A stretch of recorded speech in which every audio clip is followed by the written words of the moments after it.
अच्छे अच्छे क्वेश्चन यहाँ से एग्जाम में राइज होते हैं।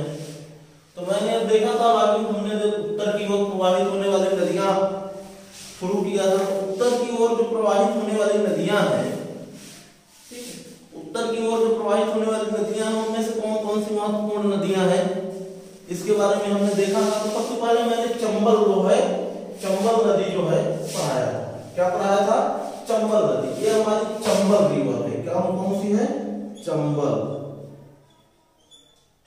ये हमारी चंबल रिवर है। अब देखिए चंबल रिवर का उद्गम स्थान कहां से है हम मैप से पहले देख लेंगे।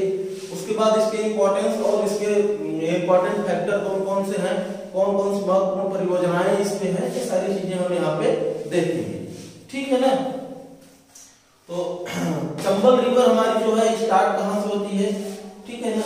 उद्गम स्थान कहाँ है इसका? इसका उद्गम स्थान कहाँ पे है मेरे भाई? महू इंदौर में। एक इंदौर में जगह है महू। ठीक है ना। जाना पाव की पहाड़ी है यहाँ, जाना पाव, जाना पाव की पहाड़ी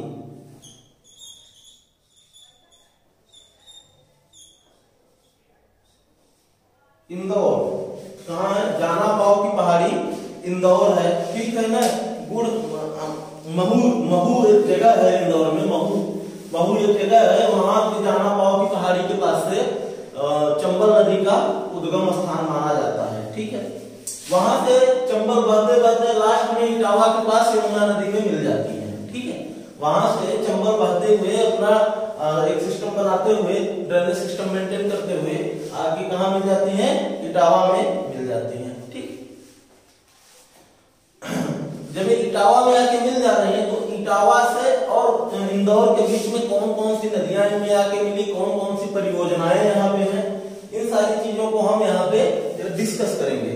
फर्स्टली जब ये महू इंदौर से निकलती है तो यहाँ पे एक नदी आके मिलती है जिसको मंदसौर बोला, सॉरी सिवाना नदी बोलते हैं। कौन सी नदी बोलते हैं? सिवाना नदी बोलते हैं। और सिवाना नदी के किनारे कौन सा शहर स्थित है? मंदसौर। कौन सा मध्य प्रदेश का जिला स्थित है? मंदसौर जिला है। ठीक है ना। मंदसौर शहर जो है सिवाना नदी के तट पे है। सिवाना नदी यहाँ पे आके मंदसौर के पास में आके यहाँ से आके जो है कहाँ मिल जाती है? चंबल में मिल जा रही है। उसके बाद मंदसौर के बाद फिर यहाँ पे क्षिप्रा नदी आती है। ये क्षिप्रा नदी आती है और गांधी सागर बांध का निर्माण भी यहीं पे हुआ है। ठीक है। यहीं पे गांधी सागर बांध का भी निर्माण हुआ है। क्षिप्रा नदी कहाँ से निकलती है? जिनको मालवा का गंगा कहा जाता है। क्षिप्रा नदी को क्या कहा जाता है मेरे भाई? मालवा की गंगा, मालवा की गंगा। ठीक है। क्षिप्रा नदी को मालवा की गंगा कहा जाता है। इनका उद्गम स्थान कहां से है? क्षिप्रा नदी का उद्गम स्थान इंदौर की काकड़ी बड़ी पहाड़ी से। कहां से? ये भी इंदौर से निकलती है और ये है काकड़ी बड़ी पहाड़ी।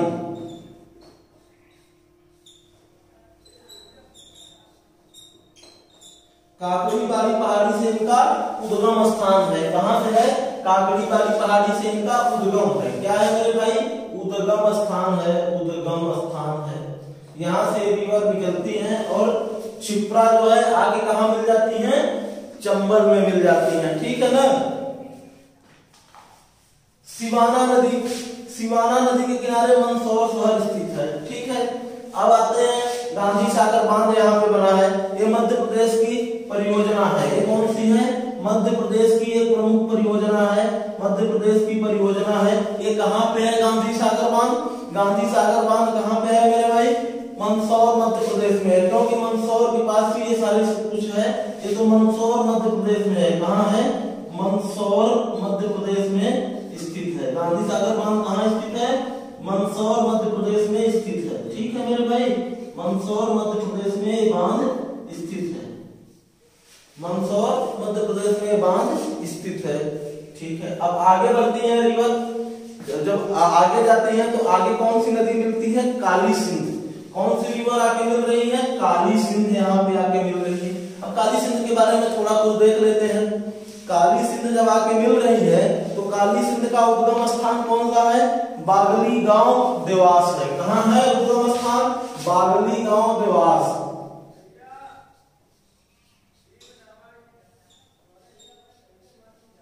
बागली गांव देवास, ठीक है। उद्गम स्थान इनका कहां है? बागली गांव देवास में स्थित है। उसके आगे कौन सा उसके आगे क्या होता है? काली सिंध। काली सिंध के आगे आपका राणा सागर बांध है, ठीक है। काली सिंध के आगे राणा सागर बांध है। ये मध्य प्रदेश की एक परियोजना है। मध्य प्रदेश की एक परियोजना, सॉरी, राणा सागर बांध मध्य प्रदेश की परियोजना नहीं है। यहाँ से नदी कहाँ आ जाती है? राणा सागर बांध राजस्थान में है। कहाँ है? राजस्थान की एक परियोजना है। राजस्थान, राणा सागर बांध राजस्थान में है, ठीक है। उसी पे जब आगे बढ़ती हैं तो चूलिया जलप्रपात मिलता है। चूलिया जलप्रपात भी कहाँ पे पाया जाएगा भाई? राजस्थान में। ये जलप्रपात भी राजस्थान में है। चूलिया जलप्रपात भी राजस्थान में है। उसके बाद नदी आगे बढ़ती है अपना रास्ता बनाते हुए, बीहड़ों को काटते हुए, क्योंकि चंबल नदी बीहड़ बनाने के लिए प्रसिद्ध रिवर है, ठीक है ना। क्योंकि चंबल नदी बीहड़ बनाने के लिए प्रसिद्ध रिवर है और चंबल की जितनी भी सहायक नदियां हैं ये सब बीहड़ बनाती हैं। किसका निर्माण करती हैं? बीहड़ों का निर्माण करती हैं, ठीक है। उसके बाद आती है पार्वती नदी।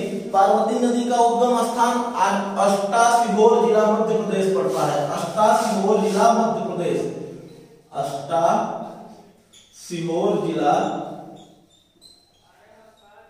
ठीक है, मध्य प्रदेश, ठीक है। अष्टा सीहोर जिला मध्य प्रदेश में ये स्थित है, ठीक है। अब आगे बढ़ते हैं। आगे बढ़ते हैं तो पार्वती नदी के बाद कौन सा बांध हमें मिल जाता है? पार्वती नदी के बाद हमको मिल जाता है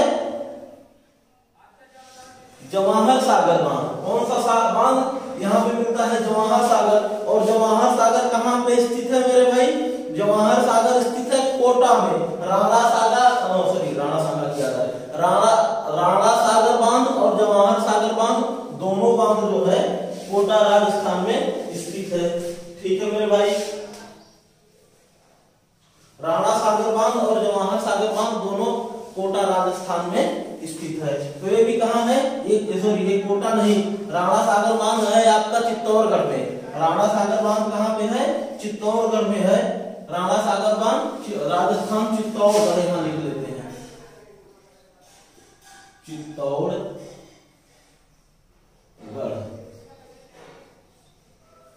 ठीक है, चित्तौड़गढ़, ठीक। लेकिन जवाहर सागर कहाँ पे है? जवाहर सागर कोटा राजस्थान में है। कहाँ पे है? कोटा राजस्थान, कोटा राजस्थान। ये कहाँ पे स्थित है? कोटा राजस्थान में स्थित है। कोटा राजस्थान के बाद फिर पार्वती नदी के बाद कौन सी नदी मिलती है? पार्वती नदी के बाद कौन सी मिलती है? बनास रिवर। कौन सी रिवर मिल जाती है? बनास रिवर। अब बनास रिवर का उद्गम स्थान कहाँ पे है इसको हम देखेंगे। बनास रिवर का उद्गम स्थान कहाँ है यहीं पे हम देख लेते हैं। चंबल की सबसे बड़ी सहायक नदी मानी जाती है। ये क्या है? चंबल की सबसे बड़ी सहायक नदी है। यहाँ लिख देता हूँ बनास रिवर के बारे में। चंबल की सबसे बड़ी सहायक नदी, चंबल की सबसे बड़ी सहायक नदी। चंबल की सबसे बड़ी सहायक नदी कौन सी है? बनास रिवर है। कौन सी है? बनास नदी है, ठीक है ना। चंबल की सबसे बड़ी सहायक नदी बनास नदी है। उद्गम इसका कहां से होता है? अरावली रेंज से होता है। इसका उद्गम कहां से होता है? उद्गम जो है अरावली, अरावली श्रेणी, अरावली श्रेणी से होता है, ठीक है। उद्गम स्थान कहां से होता है? अरावली श्रेणी से होता है। अरावली श्रेणी में एक जगह है कुंभलगढ़ राजस्थान। कौन सा जगह है? कुंभलगढ़ हिस्टोरिकल प्लेस है कुंभलगढ़ राजस्थान। क्योंकि राजस्थान में सबसे ज्यादा अरावलीगंज ही है। ठीक है, तो कुंभलगढ़ राजस्थान में से निकलती है। ठीक है, बनास रिवर जो है चंबल की सबसे बड़ी सहायक नदी है और इसका उद्गम स्थान कहां से है?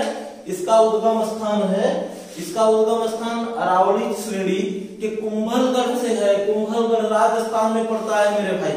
ठीक है ना। उसके बाद आगे बढ़ते हुए रिवर कूनो रिवर यहाँ पे आके मिलती है। एमपी एग्जाम के पॉइंट ऑफ व्यू से कूनो बहुत इंपॉर्टेंट है। ठीक है ना। कूनो नदी आके यहाँ से मिलती है, जहाँ पे कूनो नेशनल पार्क है। कौन सा? कूनो नेशनल पार्क है। और कूनो नदी का उद्गम स्थान शिवपुरी जिला की पहाड़ियां। ठीक है, शिवपुरी जिला की पहाड़ी या शिवपुर की पहाड़ी लिख लो, जिला शिवपुर सब जानते हैं। शिवपुर की पहाड़ी, शिवपुर की पहाड़ी से, शिवपुर की पहाड़ी से इसका उद्गम स्थान है कूनो का। ठीक है, इस नदी पर पालपुर के पास कूनो नेशनल पार्क है। कौन सा है? कूनो नेशनल पार्क है। ठीक है, यहां पे पालपुर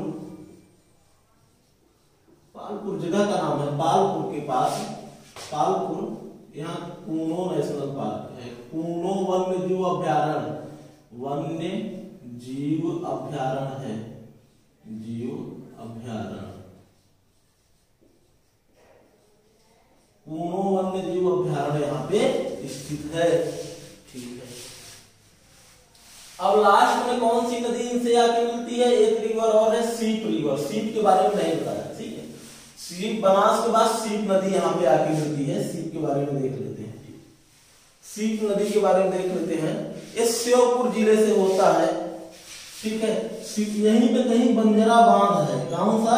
बंजारा बांध। शिवपुर नदी पर कौन सा बांध बनाया गया है? बंजारा बांध बनाया गया है मध्य प्रदेश में। ठीक है, अभी सीप नदी का उद्गम स्थान कौन सा है? श्योपुर जिला है। सीप नदी श्योपुर, याद रखिएगा, श्योपुर जिला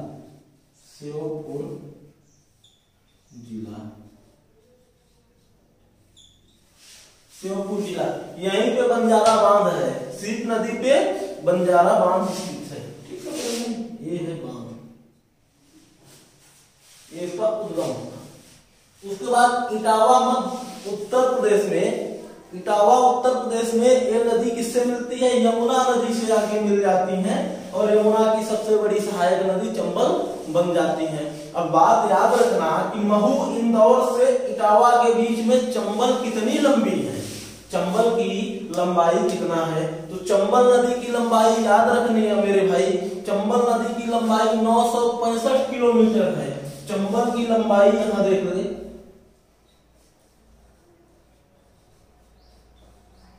चंबल की लंबाई 965 किलोमीटर है। From beginning point two and point Chambal की लंबाई 965 किलोमीटर है। ठीक है, तो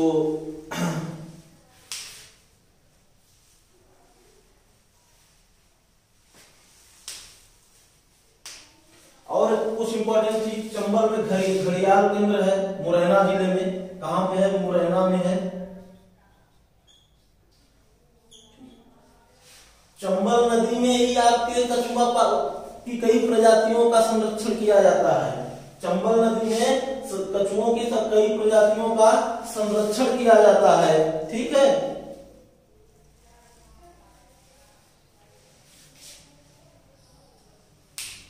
ये रहा मध्य प्रदेश के चंबल नदी का डायग्राम और उसके बारे में कुछ जानकारियां।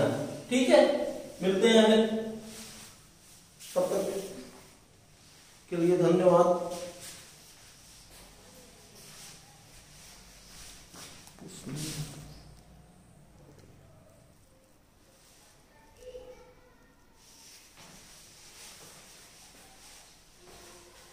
तो अब आ गए हम, अब देखिए चंबल के प्रमुख जलप्रपात कौन कौन से हैं।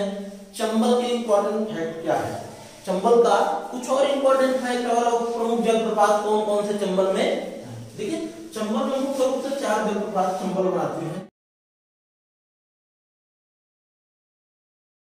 चंबल नदी पर एक चुलिया जलप्रपात है भैंसरोडगढ़ राजस्थान में। कहा, भैंसरोडगढ़ राजस्थान में, कोटा राजस्थान, राजस्थान, कोटा राजस्थान, ठीक। पाताल पानी इंदौर में है, शीतला माता इंदौर में है और झाड़ीदार इंदौर में है। ये तीनों जलप्रपात इंदौर मध्य प्रदेश में है। इंदौर। अब कुछ इंपॉर्टेंट फैक्ट देख लेते हैं चंबल नदी के बारे में, क्योंकि यहाँ घड़ियाल की प्रजातियां पाई जाती हैं, कछुए की प्रजातियां पाई जाती है, डाल्फिन मछली जो है वो यहाँ पे पाली जाती है और उसको ब्रांड एम्बेसडर भी माना जाता है चंबल रिवर का।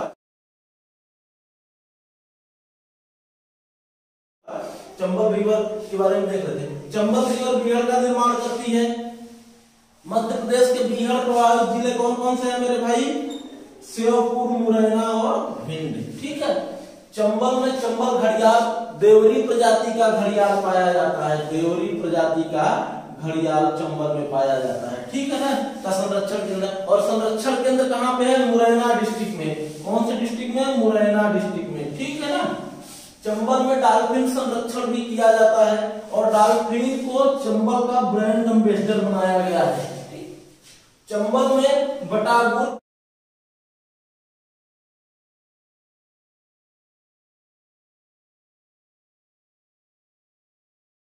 कटहवा और चित्रा इंडिका नाम के कछुओं का संरक्षण किया जाता है, की प्रजातियां पाई जाती हैं। कौन कौन सी, बटागुर, एक है कटहवा और एक है चित्रा इंडिका, ठीक है।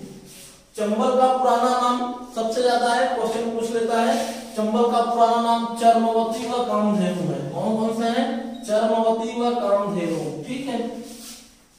एक राजस्थान में एक रामेश्वर त्रिवेणी संगम का निर्माण होता है। किसका, रामेश्वर त्रिवेणी संगम का निर्माण होता है राजस्थान में। कौन कौन सी नदियां मिलती हैं, बनास नदी, सीप नदी और चंबल नदी। कौन कौन सी, बनास नदी और सीप नदी और चंबल नदी, ठीक है। बनास नदी व सीप नदी और चंबल नदी का संगम स्थान है, ठीक है। ये संगम स्थान किस नाम से जाना जाता है, रामेश्वर त्रिवेणी संगम, ठीक है, का निर्माण करती है राजस्थान में, ठीक है ना। ये रहा हमारा चंबल नदी। चंबल नदी के बाद हम आएंगे बेतवा नदी। इसी तरीके से नदियों को हम देखेंगे, ठीक है। ये सब नदियां उत्तर की ओर प्रवाहित होती हैं, इसको ध्यान में रखिएगा। Thank you.